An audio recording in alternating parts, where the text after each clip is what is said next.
Hello everyone, welcome to Tech Flow Academy. तो आज की इस वीडियो में हम बात करने वाले हैं आईडीई के बारे में। तो आईडीई होता क्या है? आईडीई की सबसे पहले पूरे फुल फॉर्म की बात करते हैं तो इसकी फुल फॉर्म होती है इंटीग्रेटेड डेवलपमेंट एनवायरनमेंट। यानी कि होता क्या है, देखो, आईडीई एक ऐसा सॉफ्टवेयर होता है जो कि आपको जितने भी आपको टूल्स चाहिए होते हैं किसी भी सॉफ्टवेयर को डेवलप करने के लिए, वो सब आपको एक ही जगह पे प्रोवाइड कराता है। फॉर एग्जाम्पल, अगर हम रियल लाइफ एग्जाम्पल की बात करें तो जैसे हम एक घर में रहते हैं।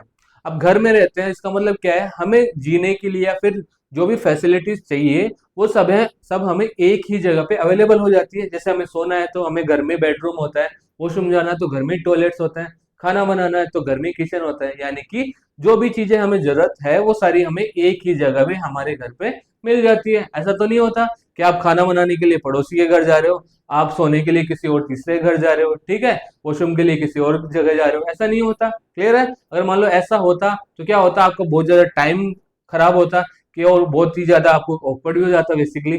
तो आईडी क्या करता है, जितने भी टूल्स वगैरह चाहिए होते हैं डेवलपर को किसी सॉफ्टवेयर को डेवलप करने के लिए, वो सारे एक ही प्लेटफॉर्म पे लाके प्रोवाइड करवा देता है, जिससे कि क्या हो, डेवलपर का टाइम सेव हो काफी ज्यादा। ठीक है, यानी कि इजी वे में वो अपना प्रोग्राम को डेवलप कर पाए।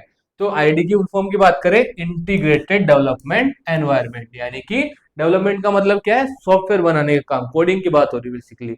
तो कोडिंग के लिए, डेवलपमेंट के लिए जो एनवायरनमेंट चाहिए होता है वो कौन प्रोवाइड कराता है? आईडीई प्रोवाइड कराता है। इंटीग्रेटेड क्यों बोल रहे हैं? क्योंकि जितने भी फैसिलिटीज होते हैं, जितने भी टूल्स वगैरह होते हैं, वो सब एक जगह लाके वो प्रोवाइड करा देता है। ओके, तो इसकी डेफिनेशन की बात करें तो ये एक ऐसा सॉफ्टवेयर होता है जिसमें हम, अगर टूल्स क्या क्या होते हैं हमें सॉफ्टवेयर बनाने के लिए, कोडिंग करने के लिए अपने टूल्स चाहिए, ठीक है, यानी कोड एडिटर जिसको बोलते हैं वो चाहिए होता है। अब कोड जब हम बना लेते हैं उसकी टेस्टिंग भी करनी पड़ती है कि वो कोड सही तरीके से काम कर रहा है कि नहीं है, यानी टेस्टिंग टूल भी चाहिए होता है। टेस्टिंग टूल के बाद में हमें डिबगिंग की भी जरूरत पड़ती है। डिबगिंग का मतलब कि हमारे कोड में अगर कोई एरर आ गई तो उसको डिटेक्ट करना और उसको सही करना, उसके लिए हमें डिबगिंग की, यानी डिबगर होता है बेसिकली। जो डीबगर होता है, वो बग का मतलब क्या होता है? एरर, और डीबग का मतलब क्या होता है? एरर को सही करना। तो डीबगर के जरिए हम एरर को करेक्ट कर सकते हैं। ओके, अब एरर को डिबगिंग कर ली, उसके बाद हम मेंटेनेंस भी करना होता है। मेंटेनेंस का मतलब आप जो सॉफ्टवेयर डेवलप कर रहे हो उसके अगर फ्यूचर में आगे चल के अगर उसमें कुछ दिक्कत आ गई तो उसको सही भी तो करना पड़ता है। तो ये सब चीजों के लिए हमें अलग अलग टूल्स चाहिए होते हैं। तो अगर हम मान लो अब कोडिंग के लिए मान लो आप अलग सॉफ्टवेयर यूज कर रहे हो, मान लो टेस्टिंग के लिए अलग सॉफ्टवेयर यूज कर रहे हो, डिबगिंग के लिए अलग, मेंटेनेंस के लिए अलग, तो कितना ज्यादा काम बढ़ जाएगा और कितना ज्यादा कॉम्प्लेक्स भी हो जाएगा और कितना ज्यादा आपको टाइम भी लग जाएगा, है कि नहीं? तो इस चीज से बचने के लिए हम क्या यूज करते हैं? हम आईडीई यूज करते हैं। तो आईडीई क्या करता है? सॉफ्टवेयर बनाने का काम, यानी सॉफ्टवेयर का जो डेवलपमेंट का काम है उसको काफी ज्यादा टाइम सेविंग और इजी बना देता है डेवलपर के लिए। ठीक है, क्योंकि सारे जितने भी टूल्स आपको चाहिए होते हैं वो सारे एक जगह लाके आपको दे देता है। ओके, तो इसका मेन पर्पस क्या होता है? प्रोग्रामर को एक आसान और ऑर्गेनाइज प्लेटफॉर्म देना ताकि वो एफिशिएंट तरीके से कोड कर सके। यानी जितने भी सामान उसको चाहिए, जितने भी टूल्स उसको चाहिए प्रोग्राम डेवलप करने के लिए, वो सारे उसको एक ही प्लेटफॉर्म पे लाके प्रोवाइड कर देना। ओके, आगे चलते हैं। अब यूज क्यों करते हैं आईडी, उसके बारे में बात करते हैं। तो अभी हमने देखा पहला यूज क्या आईडी का, कि अलग अलग टूल, जैसे मान लो एडिटर, एडिटर मतलब कोड लिखने के लिए जो सॉफ्टवेयर चाहिए। कंपाइलर, कंपाइलर क्या काम करता है? कोड को ट्रांसलेट करता है आपका हाई लेवल लैंग्वेज से मशीन लैंग्वेज में। फिर उसको डिबगर मतलब बग्स वगैरह वो सही करने के लिए अलग टूल चाहिए। इनको अगर अलग अलग इंस्टॉल करेंगे तो काफी ज्यादा अपने को मेमोरी रिक्वायरमेंट होगी और काफी ज्यादा कॉम्प्लेक्स भी हो जाएगा। तो इनको अलग अलग इंस्टॉल करने की जरूरत नहीं होती जब हम आईडी पे काम करते हैं, यानी सारी चीजें हमें एक जगह ही मिल जाती है। उससे क्या होगा? हमारी प्रोडक्टिविटी बढ़ेगी। प्रोडक्टिविटी का मतलब हम कम टाइम में ज्यादा काम कर पाएंगे। ठीक है, तो इससे प्रोडक्टिविटी बढ़ती है क्योंकि सब कुछ एक जगह पर ही हमें अवेलेबल हो जाता है। थर्ड पॉइंट है इसका सिंटेक्स हाईलाइटिंग और ऑटो कंप्लीशन से कोड इजी और फास्ट हो जाती है। जैसे आपने एक हमारा आईडी होता है बहुत फेमस है, वीएस कोड, आपने नाम सुना होगा, विजुअल स्टूडियो, फुल फॉर्म होती है इसकी विजुअल स्टूडियो कोड। बेसिकली ये माइक्रोसॉफ्ट का है, माइक्रोसॉफ्ट का सॉफ्टवेयर है जो कोडिंग के लिए हम यूज करते हैं अलग अलग लैंग्वेजेस में। तो इसमें होता है कि बेसिकली आईडी में हम सिंटेक्स हाईलाइटिंग, सिंटेक्स का मतलब क्या होता है आपको ऑलरेडी पता है कि यानी किसी कोड को लिखने का जो प्रॉपर स्ट्रक्चर होता है उसको सिंटेक्स बोलते हैं। तो ये अलग अलग कलर्स में उनको शो करता है। जैसे हम डेटा टाइप्स वगैरह यूज करते हैं तो इंट एक डेटा टाइप होता है आपका, है ना। तो अलग अलग कलर में शो करता है हर एक चीज को, ताकि क्या हो, हमें आसानी से हम पहचान पाए कि ये डेटा टाइप है, ये वेरिएबल है, ये अपना फंक्शन है। क्लियर है चीज। तो अलग अलग कंपोनेंट्स को अलग अलग तरीके से कलर में हाईलाइट करता है, जिससे कि क्या हो, डेवलपर आसानी से उन चीजों को आइडेंटिफाई कर पाए। और ऑटो कंप्लीशन का फीचर भी है। जैसे ऑटो कंप्लीशन का मतलब, जैसे आपने मान लो लिखा है यहाँ पे इंट लिखा, तो जैसे आपने आई लिखा ना, तो ऑटोमेटिकली उसमें बता देगा कि आप क्या लिखना चाह रहे हो। उसे आगे ऑप्शन दे देगा कि इंट लिखना चाह रहे हो, क्या लिखना चाह रहे हो। तो आई लिखते हो ऑटो कंप्लीट कर देगा इंट। जैसे अपने फोन में भी आता है, चैटिंग करते हो, ऑटो करेक्शन का, ऑटो कंप्लीशन का फीचर आता है अपने कीबोर्ड में। ठीक है। तो ये सब चीजों का फायदा क्या है, इससे अपना इजी हो जाता है काम और काफी फास्ट तरीके से हो जाता है। नेक्स्ट आपका एरर्स को जल्दी आइडेंटिफाई और फिक्स किया जा सकता है आईडीई के थ्रू। तो ये सब चार काम है आपके जिसको हम जिसके जरिए हम आईडीई यूज करते हैं। ठीक है। इन चार चीजों के लिए हम आईडीई को यूज करते हैं। अब बात करते हैं कंपोनेंट्स ऑफ आईडीई कि आपके आईडीई किन किन कंपोनेंट से मिलकर बनते हैं, यानी इसमें क्या क्या चीजें होती हैं। देखो पहली तो बेसिक चीज है क्या, हमें कोड लिखने के लिए एक एडिटर चाहिए होता है जिसको कोड एडिटर बोलते हैं बेसिकली। तो सबसे पहला है सोर्स कोड एडिटर। क्लियर है। तो यहाँ पे हम क्या करते हैं, यहाँ हम प्रोग्राम को लिखते हैं, जितने भी कोडिंग से जितने भी इंस्ट्रक्शन है सारे यहाँ पे लिखे जाते हैं। अब हमने कोड तो लिख लिया, उसके बाद में आपको क्या करना पड़ता है, उसको कंपाइल करना पड़ता है। कंपाइल बोलो या फिर इंटरप्रेट बोलो, ठीक है।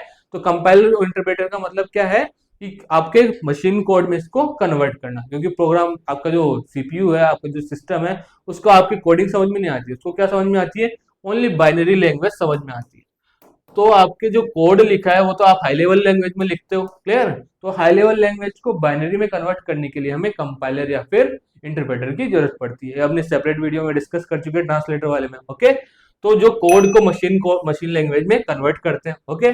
अब मशीन लैंग्वेज में कन्वर्ट आपने कर लिया, लेकिन कन्वर्ट करने के बाद हुआ क्या, कुछ उसमें एरर्स आपको मिल गई। तो एरर्स को आपको सही करना पड़ेगा। वो कैसे होगा, उस प्रोसेस को बोलते हैं हम डीबगिंग। तो वो होता है डीबगर के जरिए। तो डीबगर क्या करता है, एरर्स को डिटेक्ट करता है और फिक्स करने में हेल्प करता है। ठीक है। ये आपको बताएगा कि आपकी इस वाली लाइन में ये एरर है, आपने जो लिखा है ये गलत लिखा है, यहाँ पे ऐसा होना चाहिए, आपको सजेशन भी देगा। क्लियर है। उसके बाद में होता है आपका build automation tools. Build automation tools का मतलब ये कुछ टूल्स होते हैं बेसिकली जिससे प्रोग्राम को कंपाइल या फिर रन करने की प्रोसेस आसान होती है, यानी कि आपको इजी वे में आपको सारा काम करके ये दे देते हैं। ओके। तो ये आपके चार कंपोनेंट्स होते हैं किसी भी आईडी में। उसके बाद हम बात करते हैं फीचर्स ऑफ आईडी की, क्या क्या फीचर होते हैं आपके एक इंटीग्रेटेड डेवलपमेंट एनवायरनमेंट में। पहला फीचर इसका सिंटेक्स हाईलाइटिंग, अभी हम पहले बात कर चुके हैं, यानी कि जैसे डेटा टाइप्स को अलग कलर में दिखाएगा, वेरिएबल्स को अलग कलर में दिखाएगा, आपके हेडर फाइल्स को अलग कलर में दिखाएगा, बात समझ में आ गई, कीवर्ड्स को अलग कलर में दिखाएगा, जिससे कि क्या हो, डेवलपर को इनको आइडेंटिफाई करने में आसानी रहे। तो सिंटेक्स हाईलाइटिंग इसको बोलते हैं कि अलग अलग एलिमेंट्स को अलग अलग कलर में दिखाता है। नेक्स्ट फीचर होता है इसका कोड कंप्लीशन है, अभी हम बात कर चुके हैं। जैसे आपने एक दो लेटर ही लिखे और वो आगे बता दिया, खुद से सजेशन दे दिया उसने कि क्या आप ये वाला करना चाहते हो। बात समझ में आ गई। जैसे आप लिखते हो, मान लो हैश इंक्लूड हेडर फाइल लिखते हो, तो जैसे आपने हैश आई एन इतना लिखा, ऐसे उसने ऑटोमेटिकली आगे का पूरा अपने आप ही कंप्लीट कर दिया। क्लियर है जी। तो टाइपिंग को इससे क्या है, फास्टर बनाता है। थर्ड है इसका एरर डिटेक्शन, ये भी हम बात कर चुके हैं। रियल टाइम में एरर्स को शो करता है कि इस वाली लाइन में ये वाली एरर है आपकी।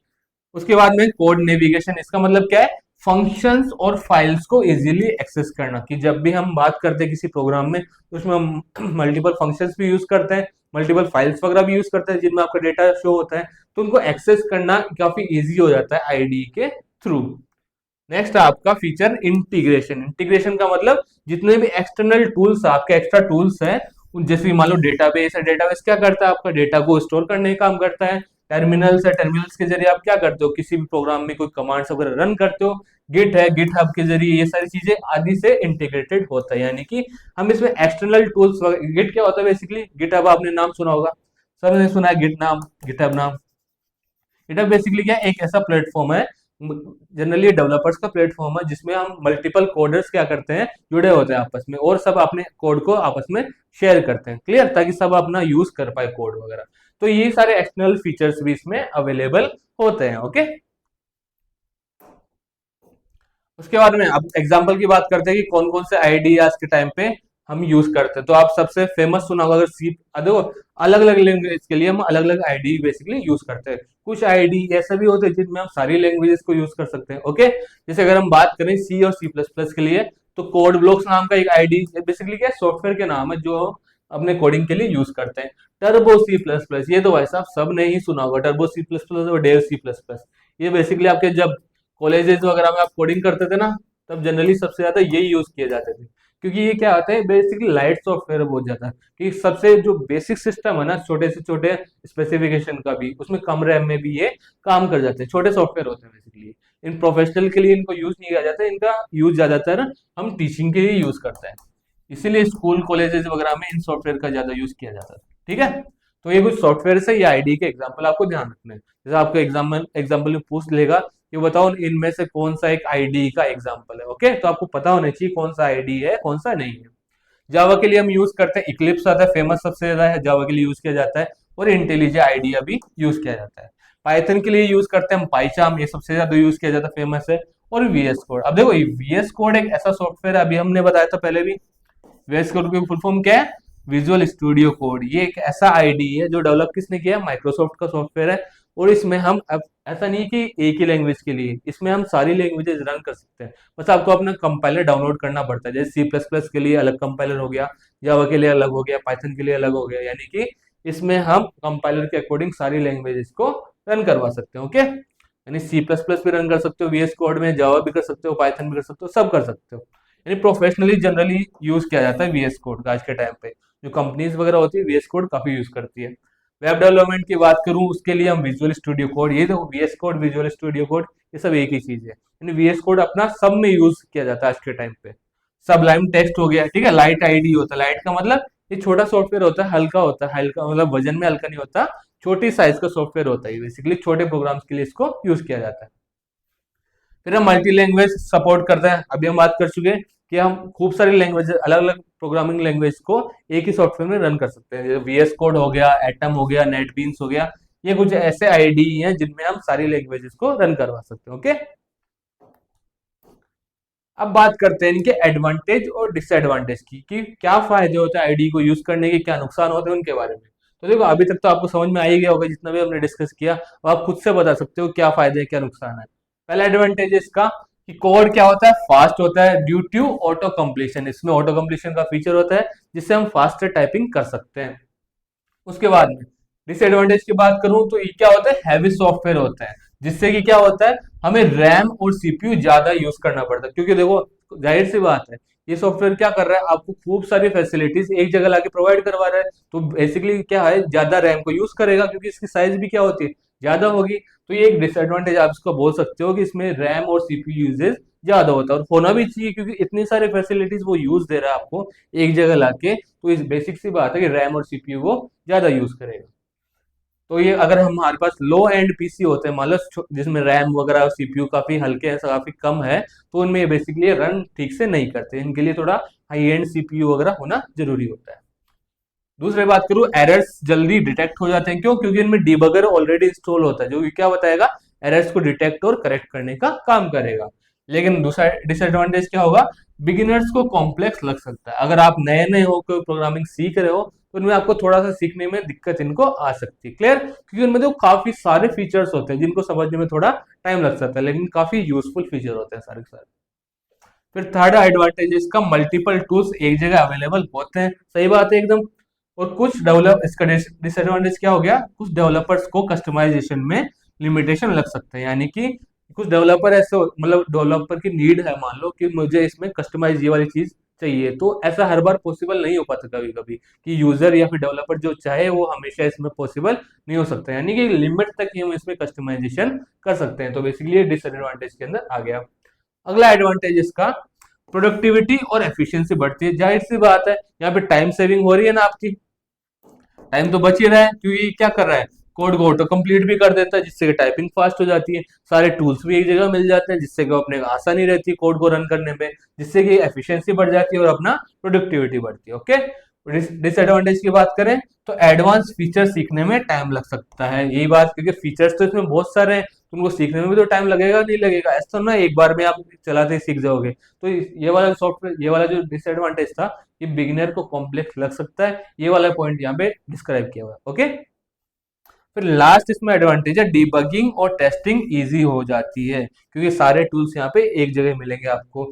और लास्ट डिसएडवांटेज इसका, सिंपल स्क्रिप्ट के लिए आईडीई ओवरकिल हो सकता है। कहने का मतलब क्या है कि अगर आपको छोटा सा प्रोग्राम मान लो रन करना है, 2 लाइन का 4 लाइन का, तो छोटे से प्रोग्राम के लिए आपको आईडी की जरूरत नहीं है। आप सिंपल वाले सॉफ्टवेयर भी वहाँ पे टेक्स्ट एडिटर भी यूज कर सकते हो। तो छोटे छोटे प्रोग्राम्स के लिए आपको आईडी की जरूरत नहीं है। अगर आपको कोई कॉम्प्लेक्स बड़ा सॉफ्टवेयर बड़े प्रोजेक्ट पे काम करना है, तो वहाँ पे आईडीई काफी यूजफुल होता है। क्यों? क्योंकि वहाँ पे टाइम सेविंग बहुत जरूरी होती है, और टाइम सेविंग आप कर सकते हो आईडीई के थ्रू। ओके, एंड में खत्म, टाटा बाय बाय। तो ये था हमारा आईडी होता क्या है, कौन से इसके एग्जाम्पल थे, क्या क्या इसमें फीचर होते हैं, ये कैसे काम करता है, क्या क्या एडवांटेज डिसएडवांटेज थे, ये सारे हमने इस क्लास में डिस्कस कर लिए। तो मिलते हैं नेक्स्ट क्लास में, तब तक के लिए थैंक यू सो मच।